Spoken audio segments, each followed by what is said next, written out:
I'm Dr. Gross. Thanks for having me. I really appreciate that invitation to join you today. So I am faculty in human services.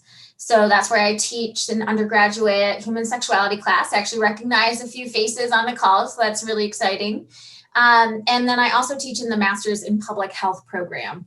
So I know we're talking about academics in general, but if you have questions about moving from undergrad to grad school, I'm happy to talk about some of those differences as well. I've been at UNC since 2018, so not super long, but really enjoying my time here so far, especially all of the cultural centers.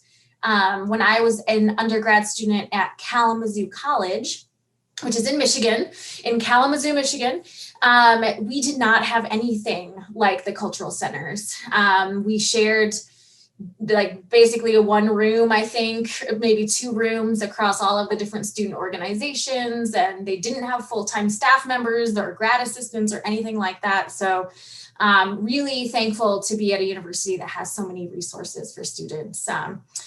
Yeah, my role on campus is I'm, faculty member and trying to, get involved in as much community building as we can in these times. I'm also a mentor at the Gender and Sexuality Resource Center. So I take that role pretty seriously, and that's some of the community that I really enjoy at UNC. So that's me. Definitely open to any types of questions. Nothing is off the table here. So awesome. Thank you for that, Dr. Gross. So now we're going to introduce our student panel. We have Miriam, Marifer, and Martin. And so we'll use that same order for the questions. That way I don't have to kind of instruct on who's going next, just kind of follow that order when we do ask questions. So if you guys wanted to share what your major is, the year that you're in, and also if you serve a role on campus as well. So Miriam, if you'd like to go first. So my name is Miriam Renteria. My pronouns are she. I'm currently a senior. This is actually my last semester at UNC, so I will be graduating, yay. I am majoring in Mexican American Studies with an emphasis on social justice and public policy. I'm also minoring in Africana Studies. And like I mentioned before, I'm a member of Lambda Theta Alpha Land Sorority Incorporated, but I'm also a student staff at the César Chávez Cultural Center. So I serve as a program coordinator. So right now, we're cooking up something really interesting that we will be able to see next week. So I'm really excited to do that. And I'm also part of different scholarship programs on campus, as well as different clubs, but I think we get into that a little bit. All I have for now. Thank you, Miriam. Marifer? Oh, hi, can you guys hear me? Yep. Alrighty, my name is Marifer Macias, pronouns she, her, hers. I'm technically a junior. I switched majors. I was first psychology, and then I switched to human services with a minor in psychology. So that's how that's going. And apart from that, in campus, I'm a sister of Sigma Lambda Gamma National Sorority Incorporated. And apart from that, I also currently work for the District 6. I work with the CYC, so that's a program with Colorado. And currently we're just helping students that are falling behind due to COVID. So students that are struggling with online school and students that the district can get in contact with, that's what I'm currently helping out with. Also, while working at the Boys and Girls Club. Awesome, thank you for that. Martin?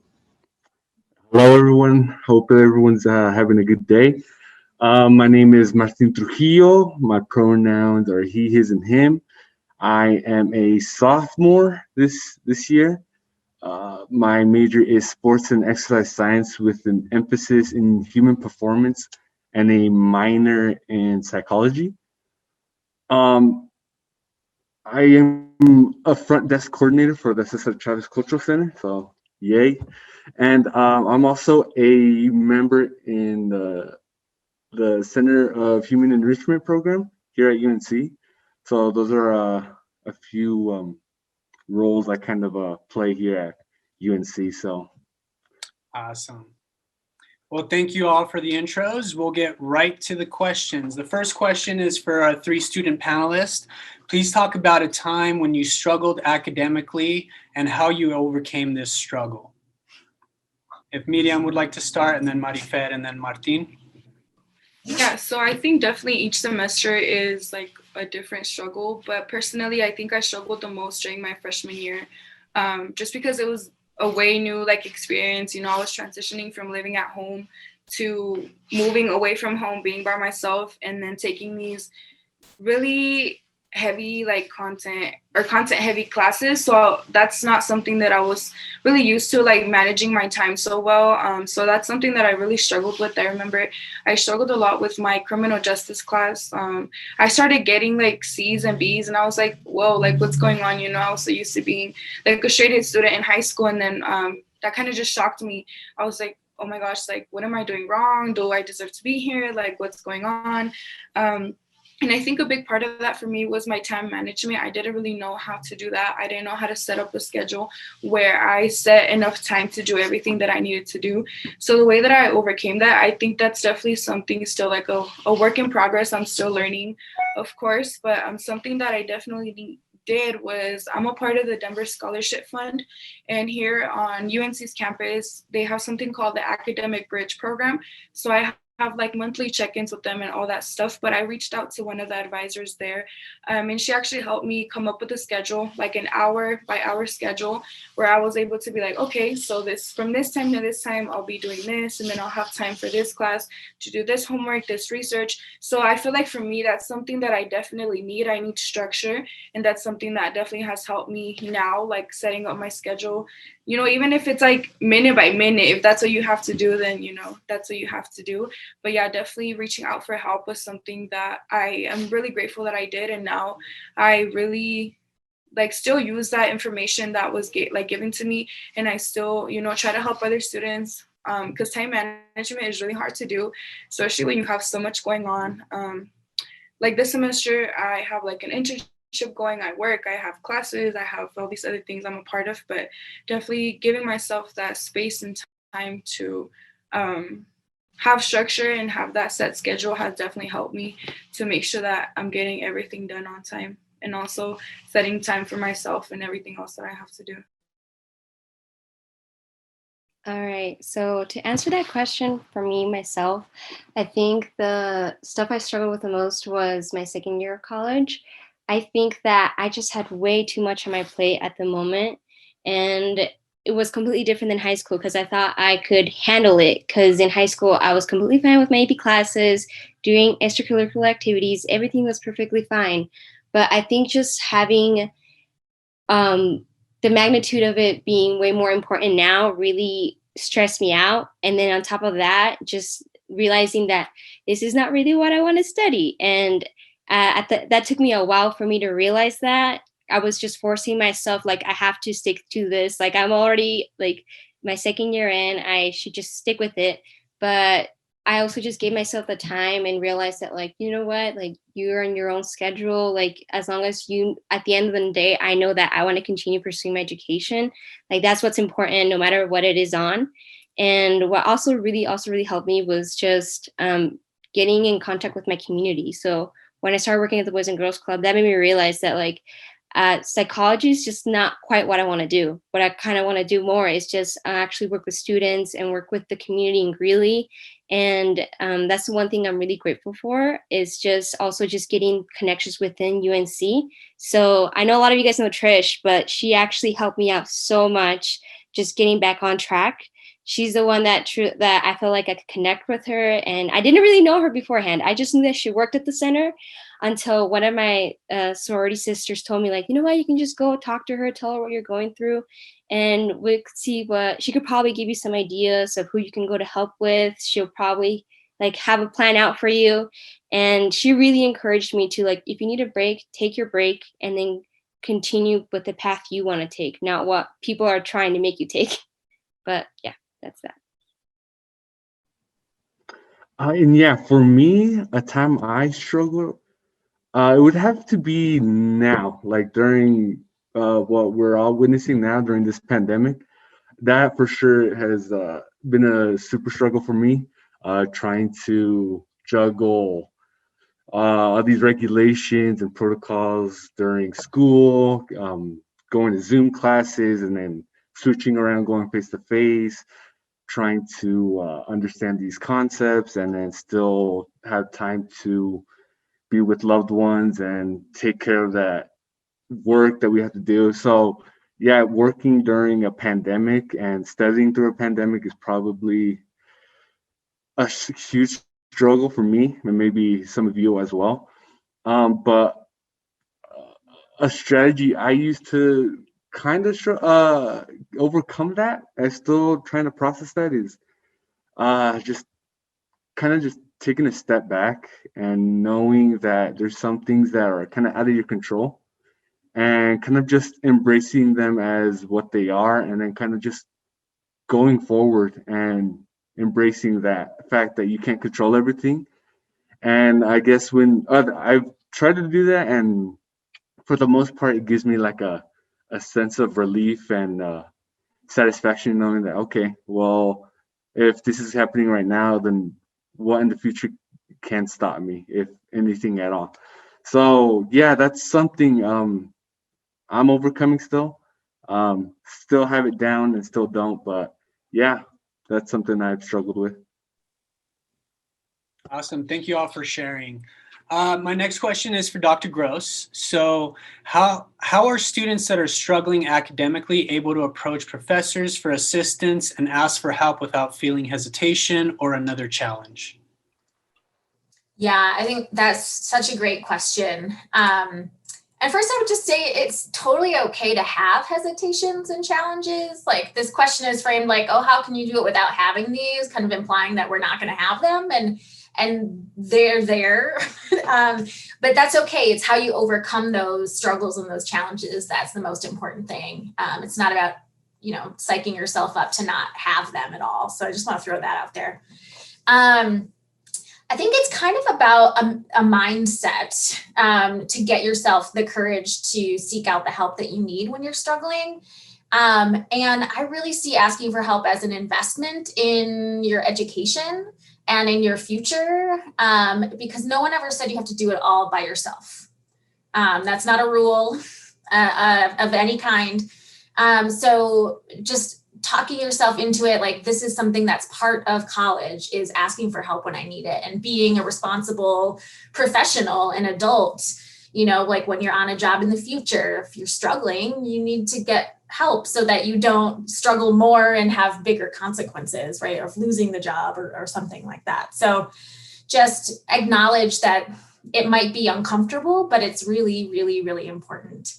I always tell people the worst thing that's going to happen is that someone's going to say no to you, but then you're in the exact same spot that you were already in. So you didn't go backwards. You're not any worse off.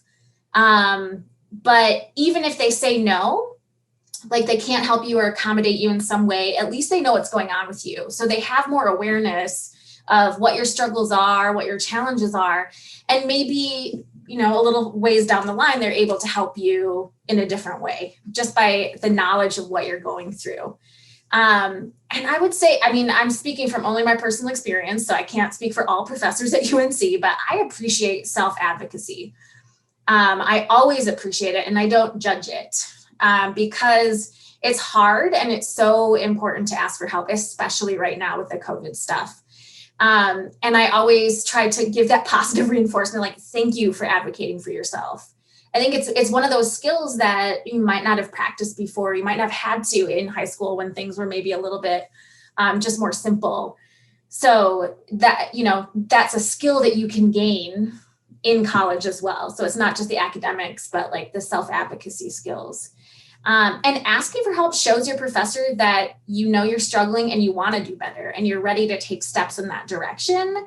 So I think it actually shows that you're invested and that you care and that you want to do well and you're willing to brainstorm and come up with a strategy that's going to work moving forward.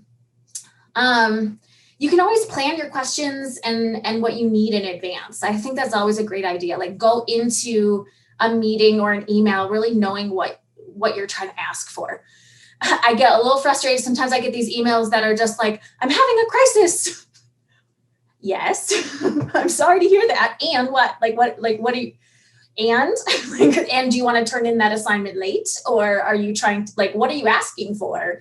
Because usually if whatever you're asking for, I can probably give you, but I don't want to have to come up with the solution necessarily. I want you to tell me, like, I need an extension, or I can't turn that in. Can I, have a couple more days, or, whatever it might be.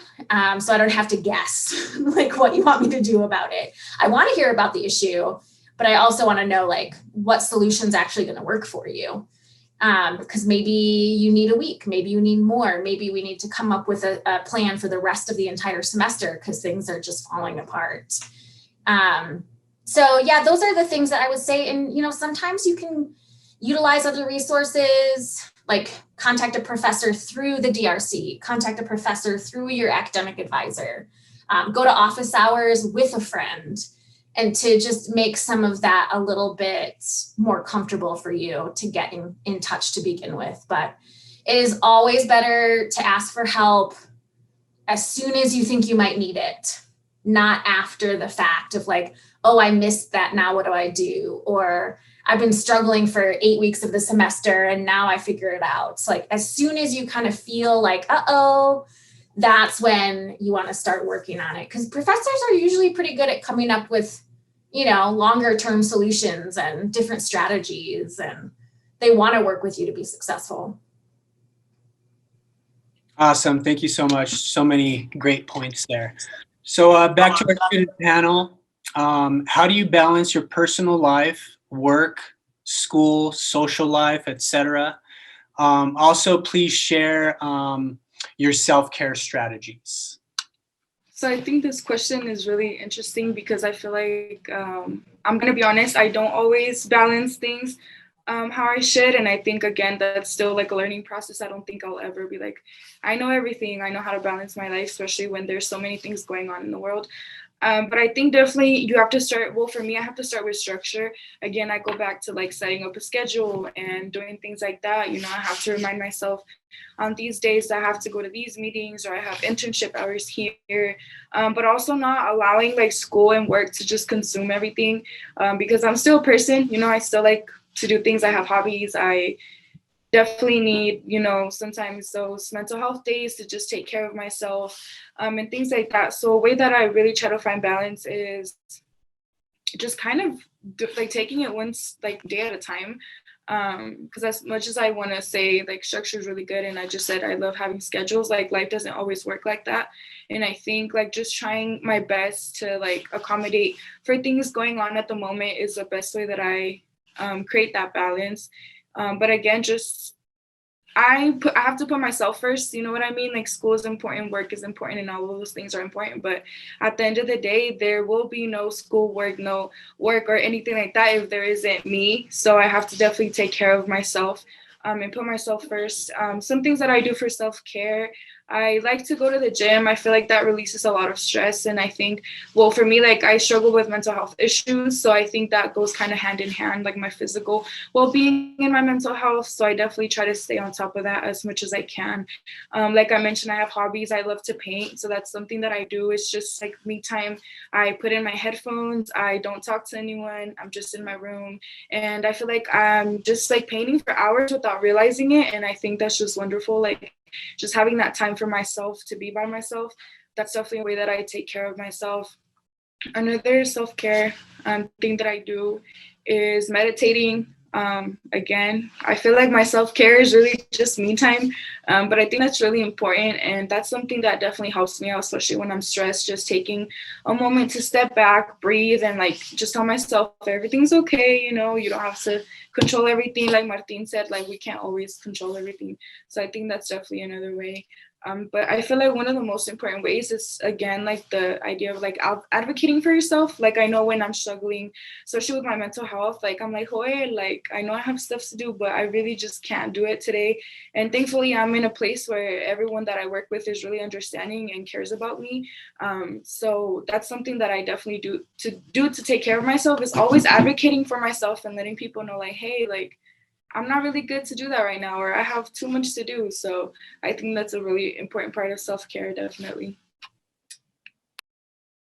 I guess for me was just prioritizing what's important for me at the moment. I think I used to just say yes to everything people came to me with. And especially with my sorority, I feel like sometimes I would just do everything that was expected of me. And I would just say yes all the time. Like, yes, I can help you with that. Yes, I can go to that event. Yes, I can do this and that. And I feel like at the end of the day, like I started neglecting what was actually benefiting me and not others. So I think just prioritizing what's important to me is what has helped me in the long run.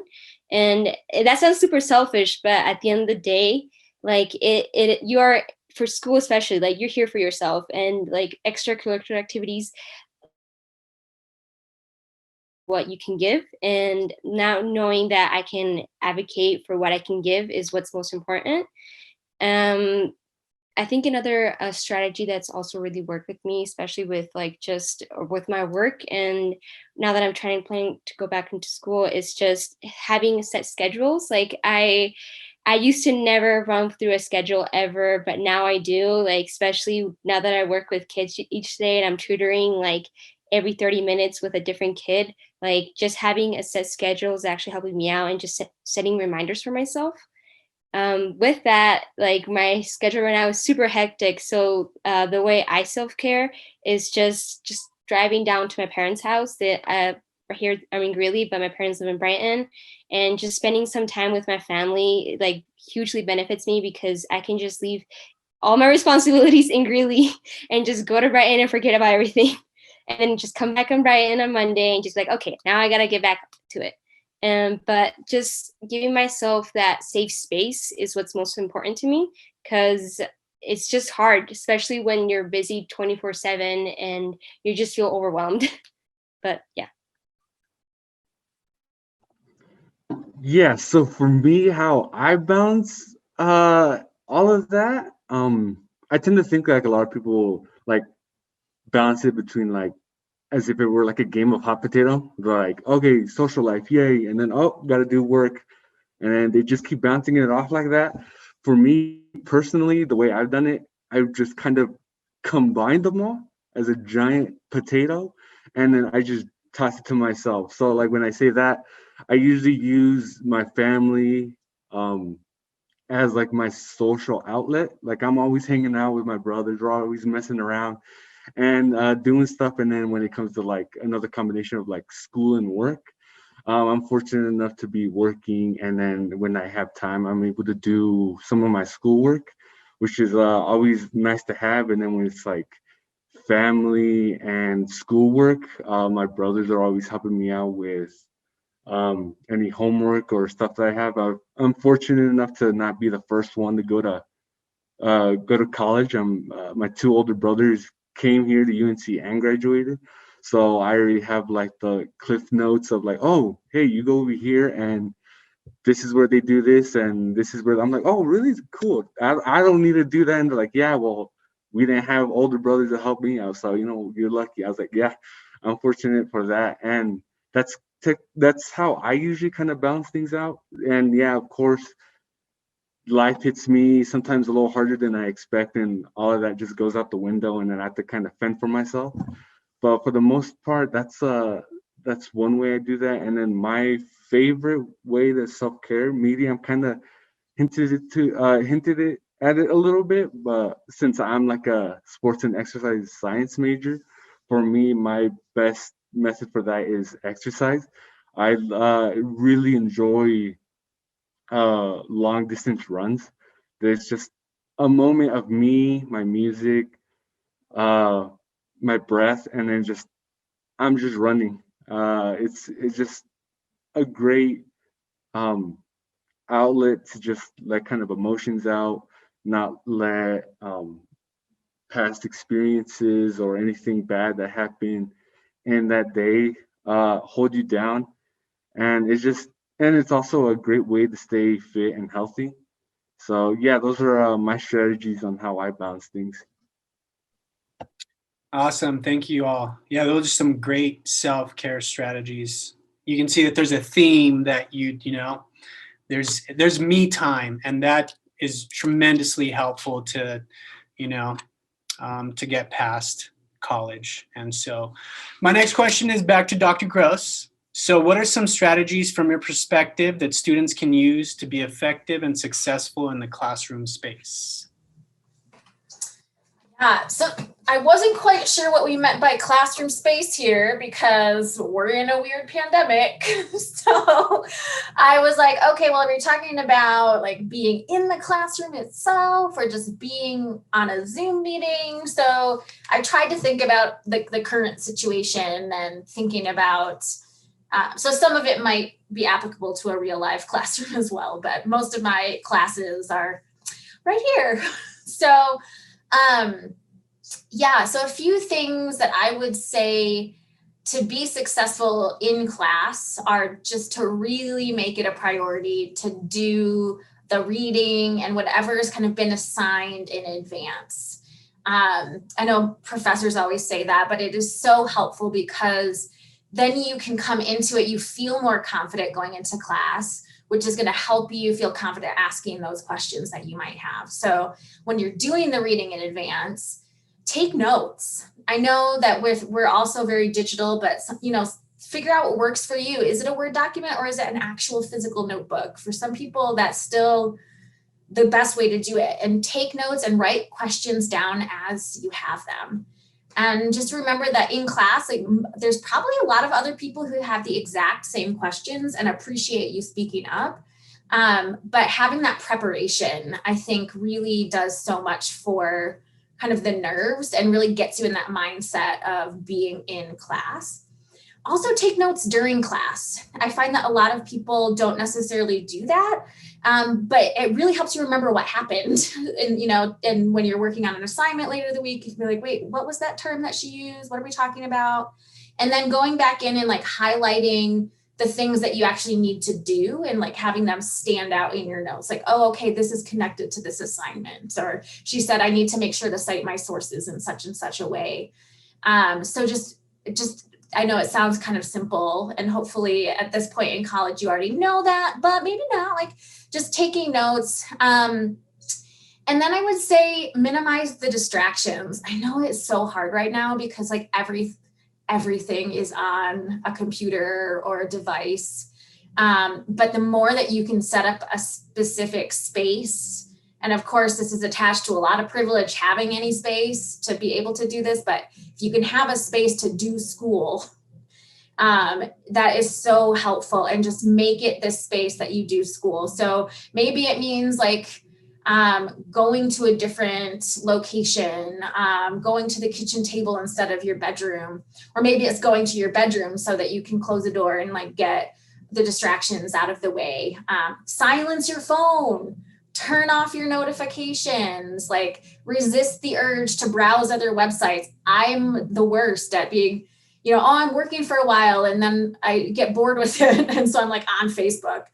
Because I'm old, or Instagram or whatever, TikTok. But it really is this mental exercise of, okay, just like all of the students were saying, having that scheduled time is like, no, this is the hour I'm working on this. So I need to make sure that that's what I'm doing during that time. I can do social media at another time. And if that's important to me and what I value, then I'm going to put that on my schedule and say, okay, 15 minutes break, social media time. Then I'm back into it for another hour. So really setting up the school time, I think, is so important right now when we're just doing everything on the computer. And then in class, push yourself if you don't usually talk. Try to ask a question or make a comment once a week in your class if you don't usually talk, and just see that as another skill that you're going to get in college, that confidence and that speaking up and asking questions. Or on the other hand, if you're like me and you talk too much, then make it a concerted effort to pause and wait for maybe one or two other people to make sure that they're speaking first.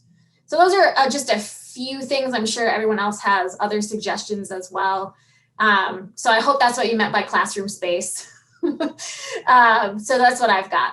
It's a weird time to be in a classroom space right now. So I know everybody's doing their best. Yeah, thank you so much, Dr. Gross. Yeah, I actually wrote down some of those things for myself because I do find myself browsing, and so it is a struggle for all of us. So thank you for all those. So we are running low on time. So this last question will be a two-part question for our student panel. And so the first part is, what is your most effective study skill, tip, strategy, recommendation that you can share with us? And then the other part is, how do you stay motivated to attend class, do homework, and study? Okay. I think for me, an important like study skill or tip is definitely, again, like was mentioned, the distraction. I cannot really study with people because I start talking and then I will never get any work done or let other people get work done. So I definitely have to distance myself when I'm studying, and I have to put my phone down because same, I will be on Twitter for like 2 hours or TikTok and like, oh, like this assignment is literally due like in 30 minutes. Like, what am I doing? So definitely like limiting those distractions and just being by myself is definitely really helpful. Just playing some music, just being by myself and trying to get that work done. The second question, how do I stay motivated? I think for me, the most important thing that I've been struggling with this so much because of everything going on, especially when everything started going online. Like, it was just so easy to be like, I'm going to turn on my Zoom class and just not really pay attention and be on my phone. It's so easy to do that. But it's also like, well, for one, you're paying for this class. And two, like for me, like if I'm trying to be a person in this profession who is actually knowledgeable, like I have to be learning these things, you know what I mean? And it's beneficial not only for the people that I'm going to be working with, but for myself. Because at the end of the day, I'm in college to get this degree for myself, so it's like, how am I going to invest all this time and money and kind of just throw it away just because the circumstances just changed a little bit.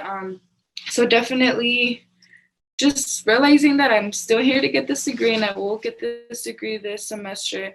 But also for me, the main thing that keeps me motivated is engaging in things that I am passionate about.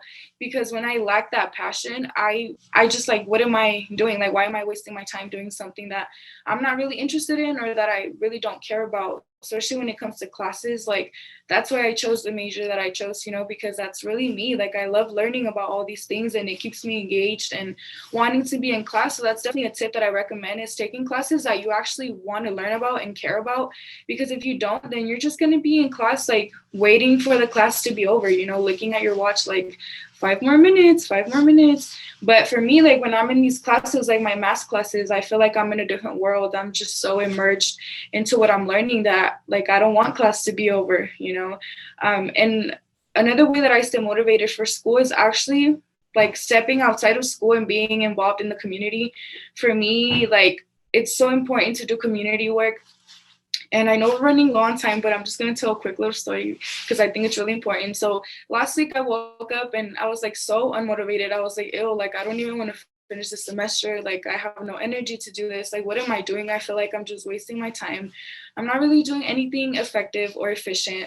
And then I started like browsing some Instagram pages that I follow that are based here in my community in Denver.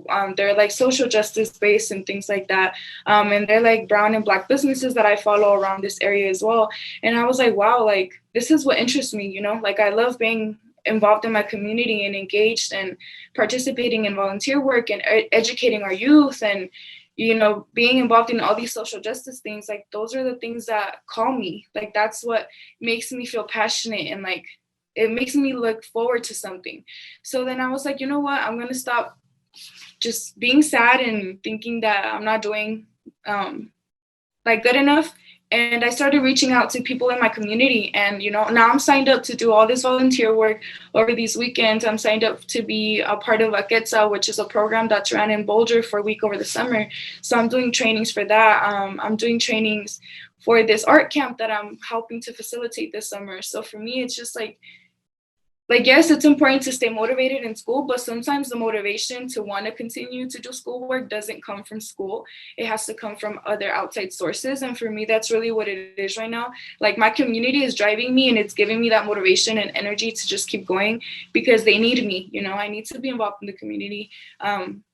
Like our whole society needs more people like us in positions of power in these professions. So that really keeps me going, because at the end of the day, like, I know that what I'm doing actually is making a change, and it is effective, and what I do matters. So I think for me, that's like the main thing that keeps me motivated. That and my parents as well, you know, like I want to make them proud, but I've been talking forever. Like, I feel like I'm on a TED Talk, so I'm just step back. I just want to see, Miriam, that a lot of the stuff you said, I completely understand and I'm in the same page with. What was the first question again? Sorry, I was just like so enthralled in what she was saying. Yeah, no worries. It was, what is your most effective study skill, tip, strategy, recommendation? Okay, thank you. So I guess this isn't really a study tip. I think it's just what's helped me overall the most is just asking for help and realizing when you actually need help at the moment. Because it's very hard for me to just realize that like I'm in a hole and I need to get out of it. So I need to find a way to get out of it. And I actually see one of my teachers for my last semester, Dr. Melody, she's here. She actually really helped me out a lot with my last spring semester. I actually got COVID towards the end of the semester, and I just fell behind after that. And it was so difficult for me to get out of it. And I felt like, what's the point? What's the point of me getting out of this? But at the end of the day, I'm like, no, like I really value this education. Just when I started working at the Boys and Girls Club, that's when I realized like these kids in Greeley, like they really do need our help. And not only that, like I've known a few of these kids for a few years now, and like I'm watching them grow and I've become attached to them. And I'm like, I want to continue helping them out and continue helping out future kids that are struggling just like them. And like they always ask me, like, Miss, you're always so busy. Like, do you really have a job before you come here? I'm like, yes, I do. Like, I'm helping other kids from a different city from here. And just that's kind of goes towards my motivation, is just knowing that I want to make an impact, and I am making an impact, small, but it's there. And I want to continue doing that with not just with the Boys and Girls Club. Like hopefully in the future, I can continue to work in the district and help these students, especially right now in these hard times. Like I talked about my other job with Colorado Youth for Change. Like just learning that a lot of the kids were in the district, like are not showing up to school in months. Like I have a few kids that I try to call every single day, trying to get them to go to their classes. And just when I hear their stories, oh, sorry. We can hear you. We can hear you. I'm sorry. I just like I can't see my screen anymore. Oh, I'm spotlighting you. That's why. Oh, okay. Yes, but we can hear you. Okay. But just helping them out and just hearing their stories and seeing how much they struggle has just shown me that and motivated me to continue working and get this degree so I can continue helping them out in any way I can. So some studying tips, right? Strategies for class and school in general. For me, I observe and like take notes before class, and similar to what Dr. Gross said, to really like do that and then like focus into depth of like what they're saying, the professors are saying, really helps me out. And then for the most part, I want to say that, and I kind of want to also break the stigma of like professors being like these evil villains trying to like, oh no, you can't get help because you're in college or something, or for some reason or something. No, like I've gone to office hours every semester for like pretty much most of my my classes, and every single professor I've met at least is like, they're incredible. They're like so smart in what they're doing, and they're compassionate and truly want to help. And for some reason, I'm always hearing people like, "Oh no, I'm scared or I'm worried." So just visiting them and visiting them and just asking help, and if you don't need help, just getting to know them better, because I feel like they don't treat everyone like just a number. For the most part, they treat everyone like the individual you all are. So those are like the two strategies I've been using a lot. and something that motivates me to study and do homework and stuff, um, it would have to easily be my parents. They've been here for 22 years. My dad has been working um, in a dairy for those 22 years, and it's seeing him and seeing him 24 hours of the day, all day outside in the cold and in the heat, and then my mom taking care of everyone at home, and we're finding part-time jobs outside, and then just seeing them coming back fatigued and tired and still working at home, and then them sacrificing all that to give me this opportunity just to study in in the school. And then just talking about it, I don't know if you guys could hear in my voice, I get emotional. And yeah, just seeing that, like, if I can't do this for them, then what am I doing? And yeah, they're a huge motivational factor for me. And I don't know what I would do if I wasn't. I don't know what I would do without them, if I'm being honest. Thanks for that, Martin. So I want to take this moment to thank Dr. Gross, Medium, Marifer, and Martin for being a part of our panelists. So if we can all give them a virtual round of applause, that'd be great. And so now we're going to transition to round robin.